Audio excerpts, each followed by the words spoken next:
Hi, it's Amanda Shi here. You're watching Thursday Live. It's a show about women in business, and we talk about business and life.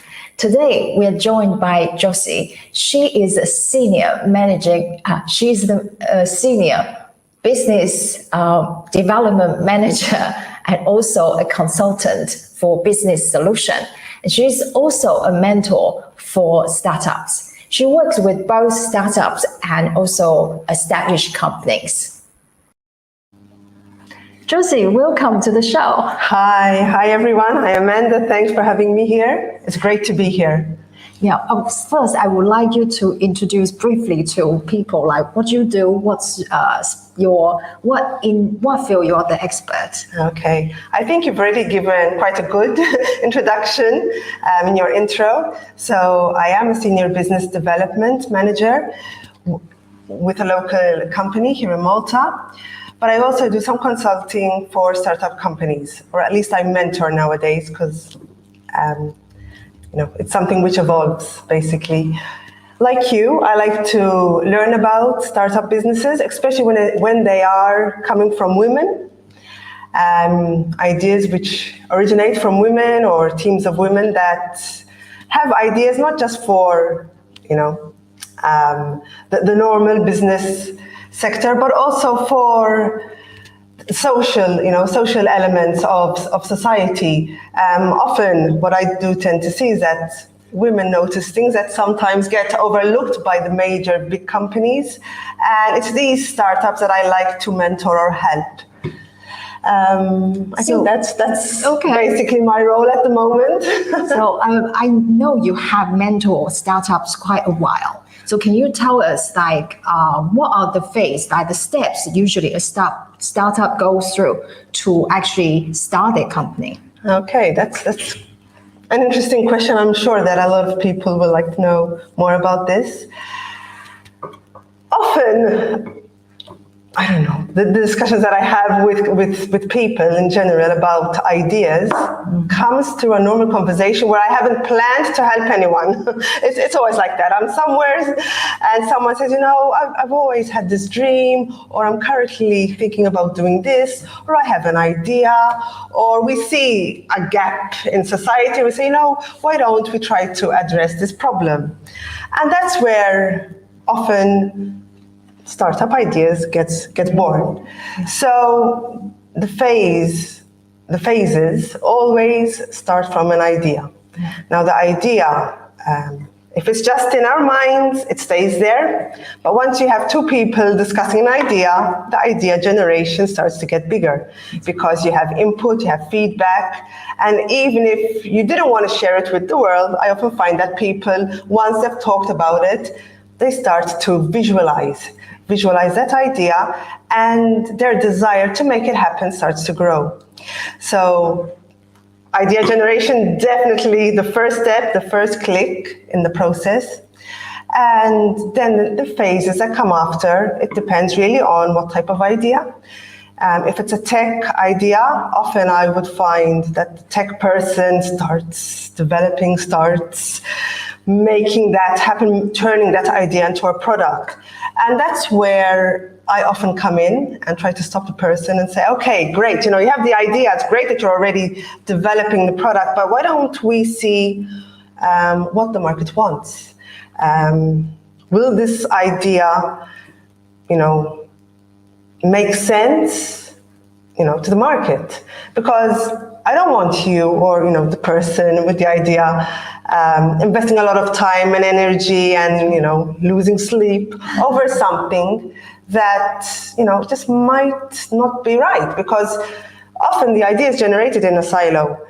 You think it's going to be the best thing since, whatever, the birth of lipstick for us women, or, whatever it is. You need to validate that idea. And I think that is one of the most important steps after the idea is discussed with someone. Mm-hmm. And that's why I often say, if you're gonna start up with something, don't do it on your own. You can bring you can take the idea to market on your own, but do share it with someone, because at the end of the day, your product is not going to be sold to just one person. You want it to be sold to as many people as possible, or you want your service to benefit as many people as possible, if it's a social enterprise, for example. Mm-hmm. So you need to gain feedback from many people, and that's a very important stage, even before you start building the product or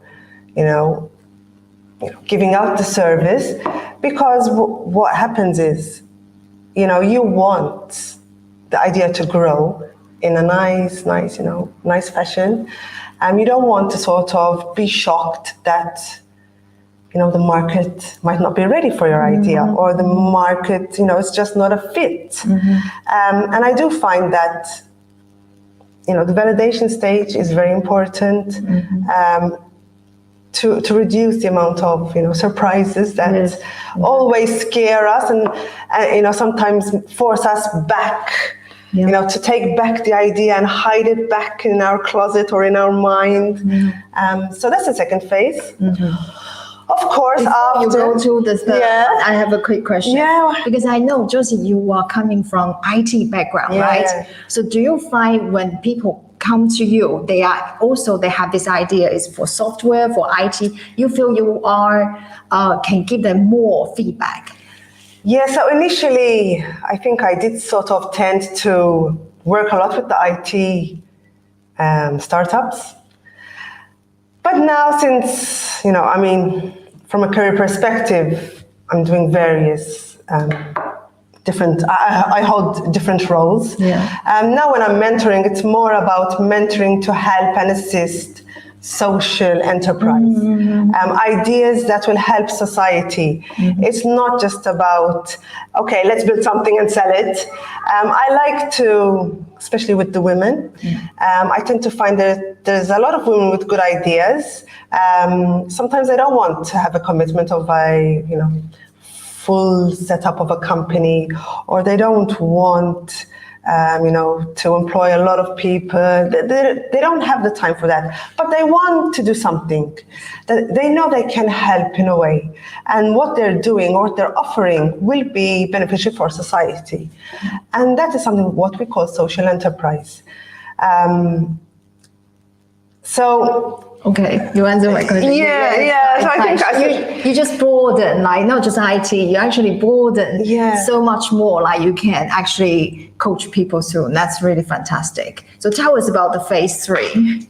Phase 3 is where I tell the person, now it's going to be a bit difficult. Now you have to actually sit down and put this idea, put what you found in the research phase, in the validation phase on paper to see if it makes business sense. Put it down from your perspective. Let me then walk through it and we can go through it together. Another very important phase. Because here as a mentor, I have to be careful that I don't kill the ambition of the person with my comments.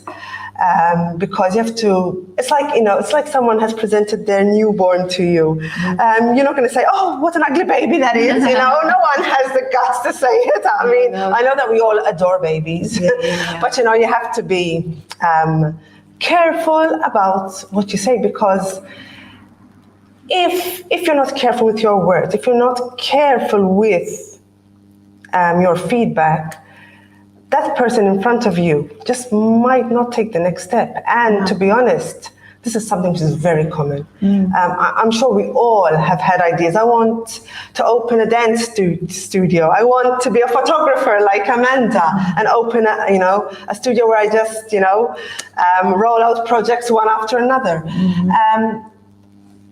We all want to do a lot of things, but we find a million excuses not to do them. I don't want to be the person to give them yet another excuse not to do it, because that's not the role of a mentor. The role of a mentor is to help guide you to the next step, to, slowly, and not by just giving you the ideas to implement, by opening, the road of ideas so that you find the next step on your own, just with a little push and with a little guidance, and maybe with the experience that I can bring. Yeah, very good. Yeah. So what are the things investors are looking for before they want to invest on the startup? Yeah. Do you know? So I think after putting everything down on paper comes another difficult phase of realization that either you have to go and beg family and friends for money to make this happen, unless you have your own, of course, or you have to go knocking on doors and going through the funding phases. Now, of course, the funding phases always depends on the type of business you want, the type of commitment you're willing to dedicate to this business. But when it comes to people with ideas that have been validated, that have gone through the difficult process or the painful process of writing down the business plan and seeing things as they could be, you do realize that, okay, they want to take the next step. And they don't want to take that little step, okay, let me open up the family run, once a week business, at the end of the street. Once they understand the process and that they understand that certain funding is available and that certain backing can be obtained, you will find that they would want to take the next step. And this is where another big decision comes. They realize that all of a sudden, if they want to take the step and if they want to make it happen, they have to market themselves. They have to market their idea, because without putting it out there, they're just not going to get the funding that they need to take, to reach their goal.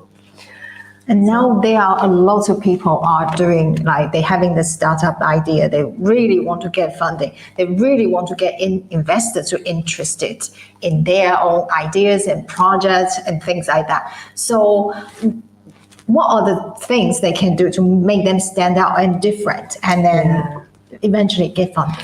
So as we're discussing, it's a step-by-step process. And we've already discussed a number of steps, but there's also products that are important for each step that we take. And before going in front of an investor, you definitely need to have that business plan,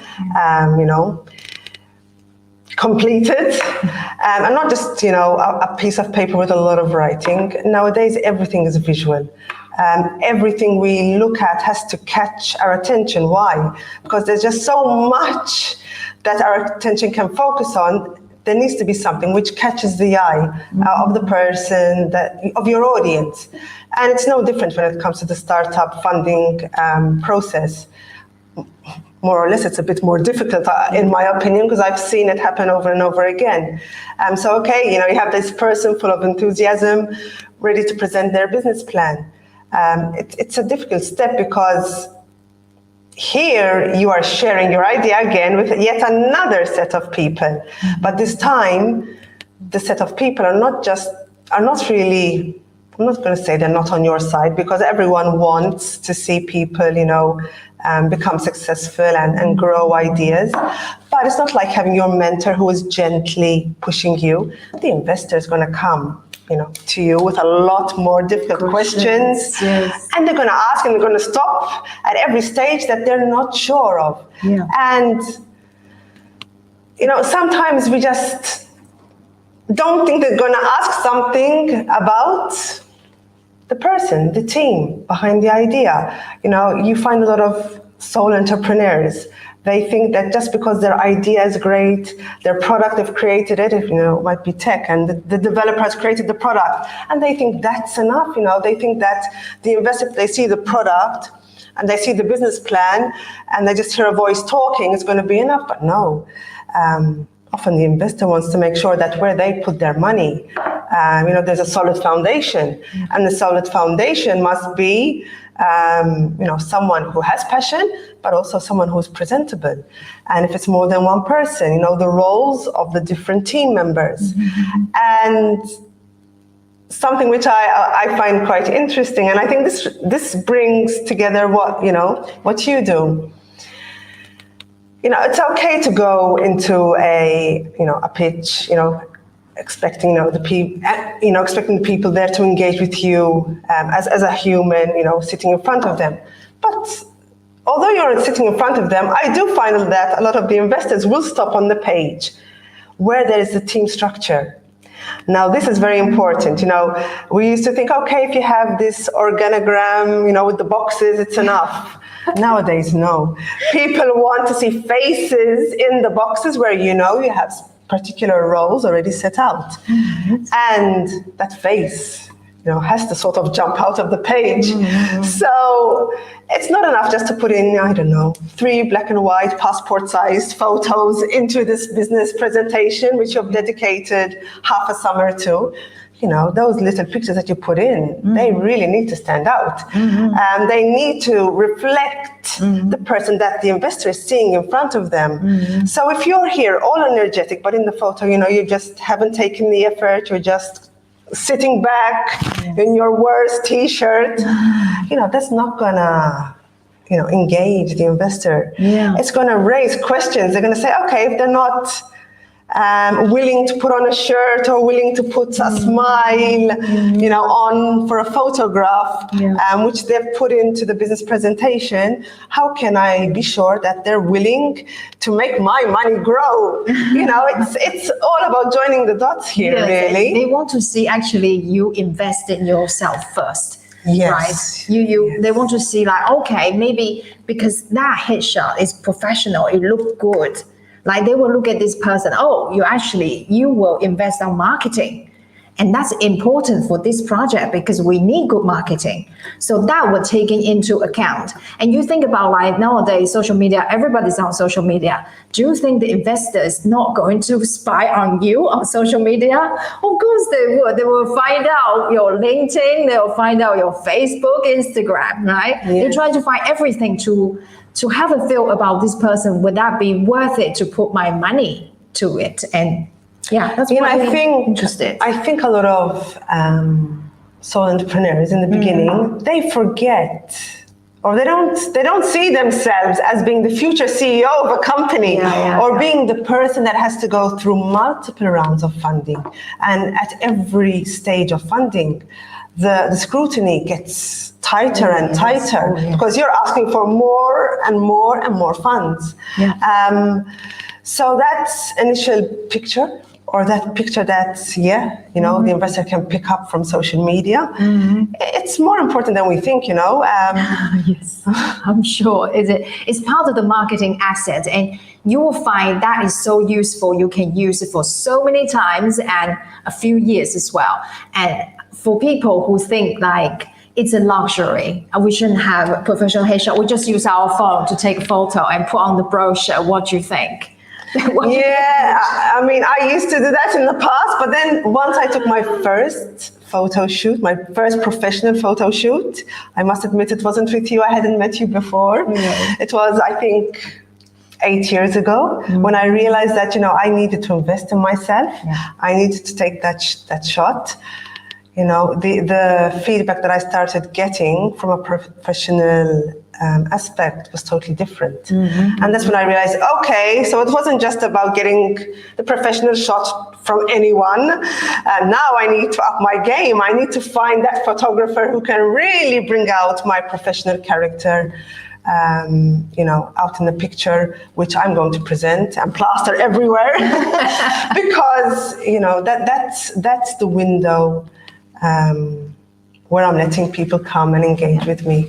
Yeah, exactly. Yeah. So we are seeing more and more people actually really want to do personal branding. And because that is so important, you can use it so many places. For example, Josie you have joined a panel discussion, right? Yeah. And that's a place that people will ask you, Josie, can you send us a photo? Oh my goodness. She can send it in seconds, I'm sure. Maybe she could delay because there are so many good photos. So she needs to think, which one? Yeah. If that's the delay, that's okay. But if the delay is oh shit, I don't have a good photo, and that's the trouble. That is so true, and that's happened to me so many times. So, like Amanda was saying, recently I was invited on a panel, a women's business network invited me to speak on a panel about a subject which I really love, online payments, and And yes, I was asked, okay, so we're gonna, we need your profile pic. And this profile pic, I realized, is gonna be everywhere, on their marketing material, on LinkedIn, everywhere, And I thank God that I do have good pic because, just seeing it everywhere and seeing, the feedback and the response that it was getting, I realized that, okay, this is, why people are engaging with it, because it is reaching out to people.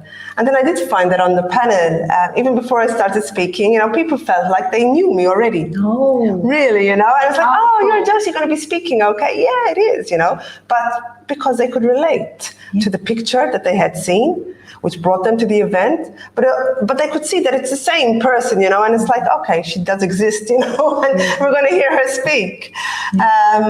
So that's very important. And of course, even in my day-to-day job, I attend a lot of conferences, I travel, I speak with a lot of different, business people, business representatives.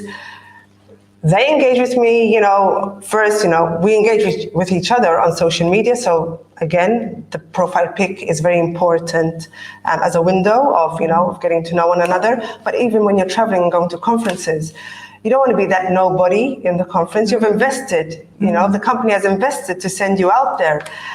So if you have this pic and a picture which they can relate to once they see you, all of a sudden, the effort you're making is less because people think that they know you already. Yeah. I want to talk a little bit about a photographer's vanity. That's just me, okay? Not all photographers.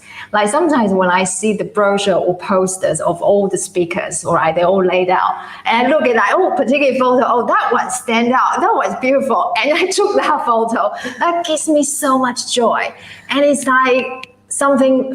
For me, it's like, wow, I feel like my headshot is like a good standard, and I'm really, really proud of it. And I also plaster them everywhere as much as I can. But, I think we all like to see ourselves in the best light possible. Yeah. So I think that's the reason why such an investment is worth it, because if you're going to be plastered everywhere, at least you're looking good. Yes, exactly. I would say personal branding headshots are not luxury. It's not something you do it for vanity. Because you're trying to build your company, trying to build the marketing assets. So this is so important as an investment. Yeah, I think nowadays it's not a luxury. I think it's a necessity, and more people are realizing it, because I also get asked, who took your headshot? Can you please send me her details? And so I realize that more and more people are noticing that a headshot is better than another, and they want to know where they can get their own. So I think it's not a luxury anymore; it's a necessity. Yeah. So let's just talk a little bit about after people get the funding, the startup, they get the funding, how much is it, how important is it for them to do marketing afterwards? Yeah, nowadays everyone's marketing. Yes. Everyone's becoming experts in marketing. Yeah. With startups, we all know that, funding has to be managed well. Especially if it's coming from external funding, you have to sort of justify why you have spent on marketing and not on, product development. But then again, you have to remember that without making your product known, to the market, no matter how good the product is, it's just not going to pick up. Yeah. So, marketing is very important. Okay.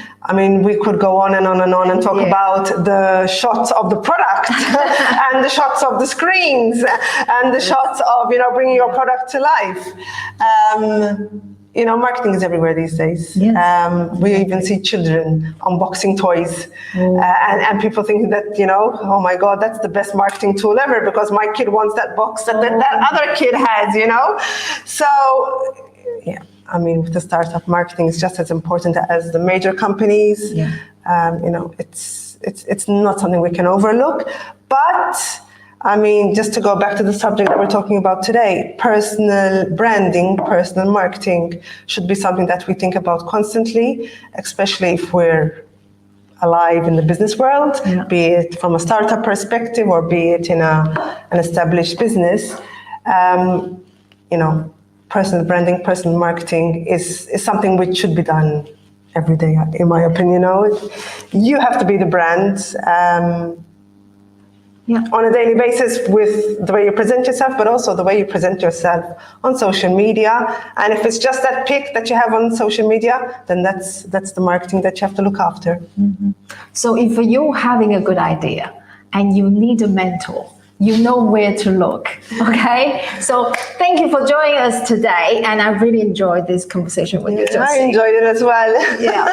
It brings back a lot of good memories of good talks that I've had with women in business. I mean, you're another one that I do enjoy talking to on the subject, and I think that's brought us together over the years as well. Exactly. So thank you for watching today, and I will see you next week. Bye. Bye.